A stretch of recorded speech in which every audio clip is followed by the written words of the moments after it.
חברתי ומדיני גמור. שנת הריבונות ביהודה ושומרון. Esto es Ben Ashugot, un podcast para leer entre líneas. Hola Johnny, ¿cómo estás? ¿Cómo estás, Mati? Bien, bien. Acá en un capítulo especial donde nos toca hablar de un tema muy difícil, como ya no los tenemos acostumbrados, temas difíciles.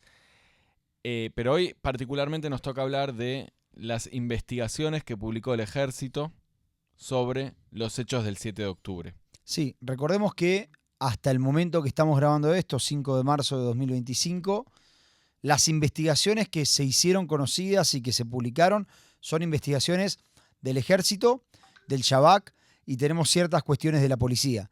Pero, y la Comisión Civil de Investigación, obviamente. Pero todavía no tenemos una investigación estatal independiente sobre todo lo sucedido. Así es. Pero bueno, vamos a intentar analizar en este capítulo todo lo que se publicó, en parte, o los puntos principales de lo que se publicó de la investigación del Ejército. Y para eso vamos a empezar casi una década antes, porque los informes del Ejército empiezan hablando en el 2012 de una de las primeras operaciones militares del Ejército de Israel en la Franja de Gaza, que es Amud Anan, pilar defensivo. Pilar defensivo, Pilar exactamente. defensivo. Y ahí lo que detallan los informes del Ejército es que la decisión política de Israel es disuadir, pero no eliminar a Hamás. Exactamente. Según los informes que nosotros tenemos, en 2012 empieza a armarse esto que se llamó luego la concepcia. Mucha gente está muy confundida sobre qué significa, qué es la concepcia. Y el Ejército por lo menos define lo que es para el Ejército la concepcia. Y empieza por este punto, 2012 y la decisión política de Israel de disuadir pero no eliminar a Hamás. Y lo que dicen es que esto llega a su máxima expresión en 2014. Recordemos, 2014 estamos hablando otra ronda de cruces muy fuertes de fuego entre Israel y Hamás, otra operación de Israel en la Franja de Gaza. Estamos hablando de Tzuk Eitan, que es margen protector. Y ahí empieza a surgir la pregunta en la estructura del Ejército de Israel y los aparatos de seguridad de si hay que eliminar a Hamás. ¿Por qué surge en este momento la pregunta, Johnny? La razón por la que surge en este momento la pregunta es porque justamente la directiva que se le da al Ejército es concentrarse en eliminar la amenaza de los túneles que entran a Israel. O sea, hay una cuestión que se está dando particularmente en 2014, que es el momento donde entra en crisis todo lo que sucede en la Franja de Gaza y la política, el gobierno, el liderazgo dentro de la Franja de Gaza. A partir de esa crisis, Israel comienza a dejar entrar las valijas de dinero cataríes. ¿Por qué? Porque decide que era más importante en ese momento administrar lo que sucedía con Hamás que en realidad intentar resolver el gran conflicto que es Gaza por un lado, pero mucho más profundo, el conflicto israelí-palestino. A esto el Ejército en sus investigaciones lo llama la política de administrar el conflicto en lugar de resolverlo. Así es. Bueno, en cualquier teoría de los conflictos hay dos variantes principales, dos alternativas que se puede tomar. Una es administrar el conflicto, que es más o menos lo que vimos de Israel para con la Franja de Gaza. Cada 3 años una operación militar, pero sin resolver el conflicto de fondo. Sí, en este podcast nosotros pasamos en su momento el audio de Smotrich, donde él dice que Hamás es algo bueno para Israel porque justamente es más lógico tener a un Hamás medianamente disuadido que a una autoridad palestina pidiéndote un Estado. Más allá de los motivos por los cuales quieras administrar el conflicto, que puede ser ese o puede ser cualquier otro, más allá de los motivos por los cuales se decidió administrar el conflicto, la prueba más clara de administrar el conflicto es que justamente nunca se dio la directiva de eliminar a Hamás, sino de mantenerlo en línea. Eso es verdad. Y las investigaciones del Ejército continúan y esta directiva de mantener a Hamás disuadido pero no eliminarlo continúa en 2021 con Shomer Homot. ¿No, Johnny? Exactamente. Fíjense cómo Netanyahu describía en 2021 los objetivos de la operación Shomer Homot, Guardián de Muros. הגדרתי את היעד המרכזי שלו, להנחית מכה קשה על ארגוני הטרור, לפגוע ביכולותיהם ולהשיב את השקט תוך ביסוס ההרתעה. Claro, Netanyahu dice, y esto lo dice muy claro, que su directiva hacia el ejército en 2021, esto es 2 años y un poquito más, porque creo que fue cerca del verano de 2021. Así es, sí. 2 años y un poquito más previo a la masacre del 7 de octubre, la directiva fue volver el silencio al sur y aumentar la disuasión de Hamás, pero no eliminarlo. Así es, y él utiliza una frase ahí que macaca ya, le dimos un golpe duro a Hamás y lo disuadimos en 2021. Ahora, hay una realidad, porque esta investigación del ejército, lo que comenta, uno de los puntos más fuertes que muestra esta investigación del ejército, es que ya en 2018, el ejército toma conocimiento de un plan que se llama Jomat y Erijó. Ese plan que se llama Jomat y Erijó es un plan detallado de la invasión de Hamás que vimos el 7 de octubre de 2023. ¿Qué significa el plan Jomat y Erijó, Johnny? Jomat y Erijó era un programa que hizo Sinwar y que hizo Hamás para invadir Israel. Este plan, el ejército lo conoce por primera vez en 2018, como bien decías, pero se calcula que se hizo unos años antes. ¿Por qué? Hubo 2 cuestiones que vio Sinwar, que vio Hamás de Israel, que le hicieron entender que este plan era aplicable. La primera se da en 2014, como bien vos decías, Operación Tzuk Eitan o Margen Protector. En esa operación, lo que se dio fue que hubo un ataque por sorpresa de Hamás. La concepción, la idea en el ejército de Israel era que cualquier enfrentamiento con Hamás iba a ser a través de una situación de seguridad que se va desencadenando, que va escalando. Que va escalando, exactamente, y después llega una guerra. En cambio, en 2014 él entendió que la forma en la cual él tenía que atacar a Israel, si lo quería atacar, era a través de un ataque sorpresa. Ahí fue la primera vez que lo decidió. Y luego, en 2021, se da algo que no se había dado hasta el momento. En 2021, la operación comienza luego de que Hamás lanza un misil hacia Jerusalén. Ese misil fue lanzado por conflictos que se dieron en el monte del templo. ¿Por qué es que esto fue lo que le terminó de dar la idea a Sinwar, según esta investigación, de llevar a cabo su plan? Porque en 2021 no solamente tuvimos un conflicto en Gaza, sino una participación en ciertas ciudades árabes de cierto público árabe dentro de Israel del conflicto, intentando impedir, por ejemplo, el avance del ejército. O sea, lo que Sinwar está entendiendo es, yo tengo que atacar por sorpresa a Israel y tengo que generar que los mismos palestinos que viven dentro de Israel o árabes israelíes se levanten en contra de las estructuras e instituciones israelíes. El sueño de Sinwar en 2021 es la unión de los frentes. No solamente Judea y Samaria los palestinos, sino también Hezbollah en el norte. De hecho, tenemos pruebas de que Sinwar le envió a Hezbollah un comunicado avisándole de que iba a haber un ataque, por el informe que nosotros tenemos, no sabemos cuándo, pero sí le dijo que iba a haber un ataque y le decía que entren también a ese ataque, algo que Hezbollah, entre paréntesis, no hizo. Pero vamos a ir un paso más atrás, porque nosotros decimos que en 2018 Israel toma conocimiento de que existe este plan de invasión de Israel. Y fíjense lo que dice Netanyahu en 2021, que él está hablando de los efectos de Shomer Homot, o sea, las consecuencias de este cruce con Hamás. Y fíjense lo que dice particularmente del plan de Hamás para entrar a los kibutzim. זה מה שהמחבלים עשו במבצע צוק איתן, הם ניסו לחדור לחדרי האוכל של הקיבוצים, לבתי הילדים, לשכונות, ליישובים מסביב, למוצבים שלנו, והם חשבו שהם יוכלו לחזור על כך גם הפעם. La verdad que te pone la piel de gallina, porque está contando lo que pasó el 7 de octubre. Lo que está diciendo Netanyahu es que en Tzuk Eitan, los terroristas de Hamás en el 2014, la operación Tzuk Eitan, los terroristas de Hamás intentaron entrar a el Heder HaOchel, al comedor de los kibutzim, a las casas de nuestros kibutzim, y nosotros eso lo impedimos.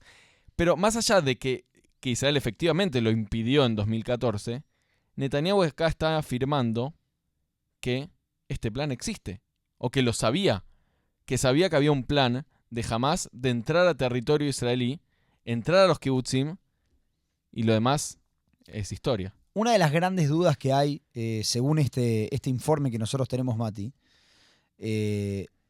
sobre hasta dónde llegaba el programa Jomat y Erijó, es quién conocía este programa. No se sabe si Netanyahu lo conocía. Gallant, ministro de Defensa, al momento del ataque, en octubre de 2023, dice que él no lo conocía. Herzi Halevi, jefe de Estado Mayor, al momento del ataque, octubre de 2023, dice que él no tenía conocimiento. Pero lo que sí sabemos es que en mayo de 2022, esto lo establece así esta investigación del ejército, Eliezer Toledano, que era el comandante del Comando Sur, el Comando Sur es el comando que tiene, por ejemplo, facultades en la zona de la Franja de Gaza, había dicho que es una visión que tiene Hamás a futuro, pero no un programa de una actividad operativa. O sea, sabemos que en 2022, en mayo de 2022, un poquito, un año más antes del ataque, el comandante del Comando Sur conoció este programa que se llamaba Jomat Irejó y lo descartó por considerarlo simplemente una visión. Necesitamos una pausa. Vamos a una pausa y ya volvemos. Hey, sí, a vos. Si estás disfrutando este podcast, tenemos algo para contarte. Hacer este podcast nos encanta, pero también lleva tiempo, esfuerzo y recursos. Si te gusta lo que hacemos y querés ayudarnos a seguir adelante, podés hacerlo invitándonos un café en Buy Me a Coffee. La verdad que es súper fácil, sin compromiso, y cualquier aporte, por más mínimo que sea, nos ayuda un montón a seguir creando contenido de calidad. Encontranos en buymeacoffee.com/entrelíneas y sumate a la comunidad que hace posible que exista este proyecto. Gracias por escuchar y por apoyarnos. Entonces sabemos que Mefaked Pikuda Darom, el comandante del Comando Sur, Eliezer Toledano, dice: esto no es un Tojnit, un programa de actividad operativo de Hamás. Y esto se suma a algo más que la investigación así lo marca, que es la tranquilidad y la confianza del ejército de Israel en la tecnología. Y acá quiero agregar algo más que no está en la investigación, pero que es importante mencionar, que Israel en la frontera con Gaza tenía posiciones con un arma que se llama Roé Yoré. Roé Yoré, la traducción es ve, dispara. Estas posiciones que tenía Israel en la frontera con la Franja de Gaza eran unas armas que visualizan a palestinos que se acercan a la frontera o que intentan cruzar a la frontera israelí, y por control remoto desde oficinas se puede disparar contra esos palestinos que intentan infiltrarse. Esa confianza en la tecnología es la que hemos visto que Hamás el 7 de octubre, una de las primeras cosas que hace es, con drones explosivos, destruir todas las posiciones donde están estas armas que disparaban casi automáticamente hacia los palestinos que intentaban entrar. Pero no solo eso, ¿qué más pasó, Johnny? A ver, vos decías que lo primero que hicieron fue justamente tratar de hacer esto. Ahora, la gran pregunta que se deben estar haciendo todos los que nos escuchan es cómo puede ser que con drones explosivos explotaron esto y el ejército todavía no entendía lo que estaba pasando. Y la respuesta está en algo que se llama Noal Konenut y Mashahar. Y quiero explicarlo. Una de las grandes cuestiones que marca esta investigación es que se empezaron a flexibilizar muchas directivas en el ejército en el último tiempo, particularmente como consecuencia del exceso de confianza en la tecnología. Y una de las que me parece a mí que más demuestra lo que sucedió fue Noal Konenut y Mashahar. Noal Konenut y Mashahar es una directiva del ejército por la cual todas las mañanas, cuando sale el sol, cuando viene la mañana, el ejército debía estar preparado en alerta en situación de guerra. ¿Aunque no haya guerra? Aunque no haya guerra. ¿Por qué? Primero, porque era el cambio de guardia, y segundo, porque se considera que ese es el momento más propicio de un ataque. La verdad, no soy un especialista y no te puedo responder por qué se considera eso, pero lo que sí te puedo decir es que el ataque de Hamás fue a las 6:29 de la mañana. Por lo tanto, tan equivocado no estaba. Y esta directiva de estar en estado de alerta y de guerra con el amanecer no se respetaba más en el ejército hace ya un tiempo. De la misma forma, se había autorizado de manera excesiva salidas los fines de semana, lo cual significaba que había menos gente. Ahora vamos a repasar cuánta gente había ese 7 de octubre en Gaza. Y por último, y esto me parece mucho más interesante, se empezó a mandar muchos soldados a Judea y Samaria. Así es. Así las cosas, en verano de 2023, y como background de toda esta situación, las discusiones terribles en las calles de Israel por la reforma judicial, se hace una Arahat Matzab. La Arahat Matzab es como un análisis de la situación, ¿no?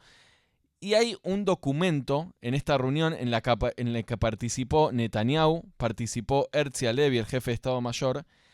El documento de conclusiones de esta discusión, Netanyahu dice: hay que concentrarse en Irán, prepararse para un enfrentamiento con Hezbollah y posiblemente en Judea y Samaria, y con preferencia menor, calmar todo lo posible la franja de Gaza y continuar con la ayuda financiera catarí y las facilidades humanitarias.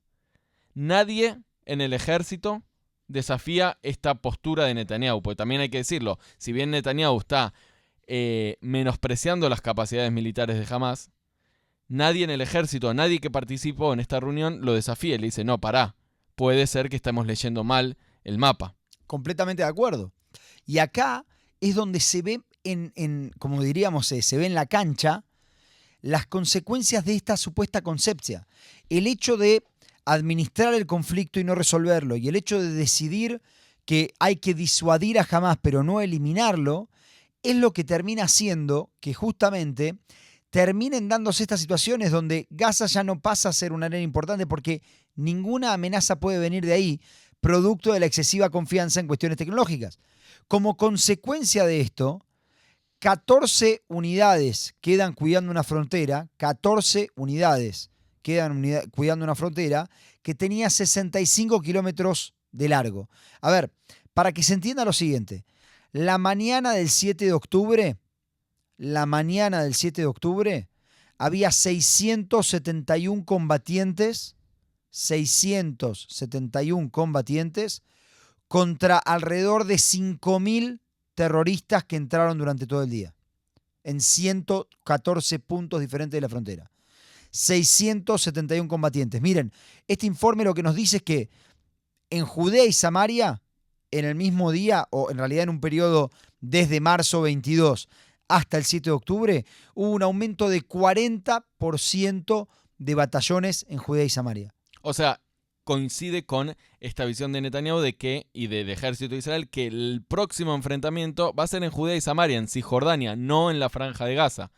Ahora, lo que dice este informe es que entre las 7 y las 9 de la mañana entraron 600 terroristas.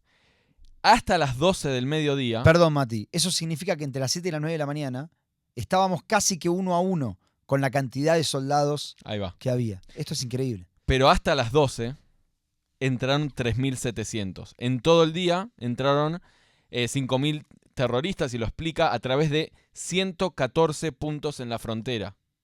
O sea, la frontera de Israel, una de las fronteras más peligrosas del mundo y de Medio Oriente particularmente, fue infiltrada en 114 puntos. Y déjame que te agregue una cosa más que sabemos a partir de este informe.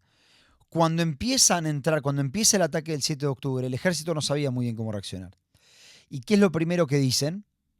Refuercen la cantidad de soldados en Jerusalén y en el norte de Tel Aviv. ¿Por qué? ¿Por qué? Porque si la tragedia, la matanza que estamos teniendo se entendía, ya que era una masacre lo que estaba pasando en el sur. Pero si eso pasaba en las grandes ciudades, particularmente el norte de Tel Aviv y Jerusalén, la tragedia, la cantidad de muertes hubiera sido mucho mayor. Entonces, la cantidad de soldados que se llevan de un lado a otro, estoy hablando del norte de Tel Aviv y Jerusalén, se hace a cuenta de la seguridad de los residentes del sur.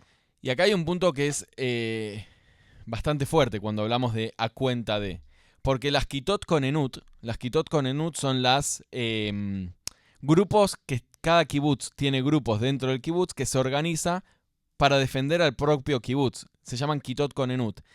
Habían recibido unos años antes la directiva del ejército de Israel, que es: dennos las armas porque nosotros somos los que nos encargamos de la defensa. Ustedes no se tienen que preocupar, no va a haber infiltraciones. Y esto es lo que generó que muchas Kitot Konenut, y esto también lo cuento a título personal porque visité los kibutzim, no habían las armas suficientes para defender. Y llegás a situaciones en donde un número mucho menor de ciudadanos israelíes con armas no suficientes y no preparados, combatiendo contra terroristas que vinieron armados hasta los dientes y con el objetivo de asesinar y matar. Una de las grandes preguntas que también se hacen en este informe del ejército es si se pudiera haber sabido antes que esto podía llegar a suceder. Claro, porque, perdón Johnny que te freno, pero una de las preguntas principales es, ¿qué pasó la noche del 6 al 7 de octubre? Bueno, hubo varios movimientos complicados, o por lo menos señales, que el ejército tendría que haber recolectado. Uno muy claro es movimientos extraños en los misiles de Hamás. ¿Qué Estamos significa hablando eso? de movimientos de los lanzadores de misiles. Los misiles que se tiran a los kibutzim son misiles que salen desde un lanzador que es parecido a una mochila. Sin embargo, los lanzadores para tirar misiles a Jerusalén o a Tel Aviv, algo que sucedió el 7 de octubre, después también, pero particularmente el 7 de octubre, son lanzadores mucho más grandes. Por lo tanto, esos movimientos fueron detectados. También se vieron movimientos dentro de los miembros de Hamás.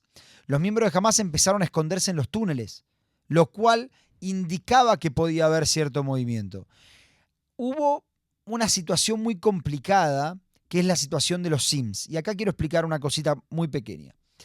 Israel tenía ciertos tarjetas SIMS, que son las tarjetitas que se le ponen a los teléfonos, que estaban identificadas y que cuando se activaban significaba que estaba por salir una operación de Hamás.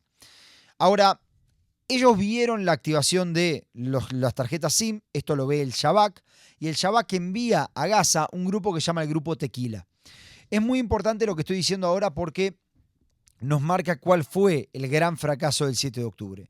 El Grupo Tequila no ve nada fuera de lo normal y se decide volver. Esto fue alrededor de las 11 de la noche, entre las 11 de la noche y la 1 de la mañana del 7 de octubre, o sea, entre las 11 del 6 y la 1 del 7. Ahora, ¿qué pasa que no ven nada fuera de lo normal? Los SIMs ya se habían activado otras veces, particularmente en 2018 y en 2022. ¿Por qué se habían activado estos SIMs? Ahora sabemos que es porque Hamás, de acuerdo al plan Irejó, quería realmente hacer este ataque cada vez que los activó, pero se arrepintió por diferentes motivos. Por ejemplo, en 2022 sabemos que Sinwar se arrepintió, según lo que dice este informe, porque entendía que las fuerzas Nujba, las fuerzas de élite de Hamás, no estaban lo suficientemente preparadas. Ahora, con todas estas señales, el informe dice, no se hizo ninguna reunión de las diferentes estructuras del ejército, primero para compartir información y segundo para analizar y unir los puntos, los diferentes puntos. Hay una realidad que es, hay una cuestión que es la concepcia, esto que hablábamos antes, que son los lentes con los cuales vos ves la realidad. Israel, el ejército, la clase política israelí está confiada que jamás está disuadido. Entonces, muchas de las hechos que visualizan en la realidad, como los SIMS, los movimientos de los misiles de Hamás, los analizan con este lente, que es el lente de que jamás está disuadido. Y hay otra cuestión, es que hay una confianza extrema en el aparato de seguridad de Israel que cree que lo sabe todo. Entonces, las advertencias no son necesarias y no importa todo lo que vos veas porque vos crees que sabes todo. Entonces, el punto es este, Mati. Me parece que estas investigaciones son muy dolorosas, como decíamos cuando empezábamos el capítulo. Pero, sin embargo, nos plantean a nosotros una pregunta a la que no tienen respuesta. Bueno, entonces, ¿quién es el responsable? Si la madre de todos los problemas eran los lentes con los que vos ves la realidad, como bien vos decís, si era la concepcia, si era la idea de que no había, se creía que sabíamos todo, absolutamente todo lo que pasaba con Hamás, si era la historia de administrar el conflicto, ¿quién es el responsable? Y para saberlo, la única forma es creando una comisión estatal independiente de investigación. Esa es la importancia, no es una cuestión burocrática. Tampoco una cuestión política, porque en los últimos días parece ser que pedir una comisión nacional de investigación es querer tirar abajo a Netanyahu. Y acá hay que decir algo. Todos tienen que tomar su parte de responsabilidad. Porque también hay que decir, parte de la oposición, digamos, Benny Gantz, que está en la oposición, fue Ramatkal, fue jefe de Estado Mayor. Y ministro de Defensa. Y Netanyahu fue 13 años primer ministro, el primer ministro más largo en la historia, con más extenso periodo de gobierno en la historia de Israel. Pero cuando vos decías esto, de que el ejército se investigó a sí mismo, hay una realidad. El ejército se investiga a sí mismo, investiga un montón de cuestiones que estamos nombrando acá, que son cuestiones tácticas, no estratégicas. ¿Cuál es la diferencia para vos, Johnny, entre táctica y estrategia? Que la táctica es una cuestión que se aplica ante determinada amenaza yo aplico una táctica. La estrategia es algo más a largo plazo, es una visión. La pregunta es cuál era la visión exacta de Israel para el conflicto a largo plazo. Y en ese sentido, justamente, un día como hoy, cuando estamos grabando esto, 5 de marzo de 2025, por primera vez en su historia, Israel cambió un jefe de Estado Mayor en el medio de una guerra. Y esto es lo que decía sobre la importancia de la creación de una comisión de investigación el jefe de Estado Mayor saliente, Herzi Halevi. הקמת ועדת חקירה ממלכתית נחוצה וחיונית לא כדי להאשים, אלא בראש ובראשונה כדי להגיע לשורש הבעיות ולאפשר תיקון. Para llegar a la raíz de los problemas. Para eso es muy importante una comisión estatal de investigación, para entender en qué nos equivocamos. Yo creo que nadie acá dice que de mala fe se hizo lo que se hizo. Y capaz alguien puede decir que la razón por la cual se aplicó esta teoría de que jamás había que disuadirlo era una cuestión estratégica, era porque no hay otro partner, lo que sea. Pero realmente necesitamos investigarlo, porque se lo debemos a las familias. Se lo debemos a las familias, se lo debemos a los secuestrados que todavía permanecen en los túneles de Hamás, muchos de ellos. Se lo debemos a todas las víctimas del 7 de octubre. Se lo debemos a la sociedad israelí que hace 16 meses está siendo expuesta a una guerra en 7 frentes y a una sociedad que no va a poder sanar hasta que no se llegue a la verdad de cómo llegamos al 7 de octubre y cómo seguimos adelante. Esto es muy fuerte. No hacemos este capítulo con ánimo de decir nosotros traemos la verdad y nosotros lo sabíamos. No. Creo que si algo aprendimos del 7 de octubre es hay que ser humildes. Hay que saber que no todo lo sabemos. No todas las respuestas las tenemos nosotros. Y esta es una aproximación a intentar entender lo que pasó el 7 de octubre a raíz de un documento que es la investigación propia del ejército. Nosotros nada de lo que dijimos acá está basado en opiniones personales. Me parece que, más allá de coincidir con lo que vos decís, Mati, hay que decir que también lo que nos muestran estas investigaciones es que siempre faltó un plan. Y siendo 5 de marzo de 2025, creo que llegó la hora de que Israel tenga un plan. Así es. Bueno, Johnny, te mando un abrazo y nos vemos la próxima. Hasta la próxima, Mati.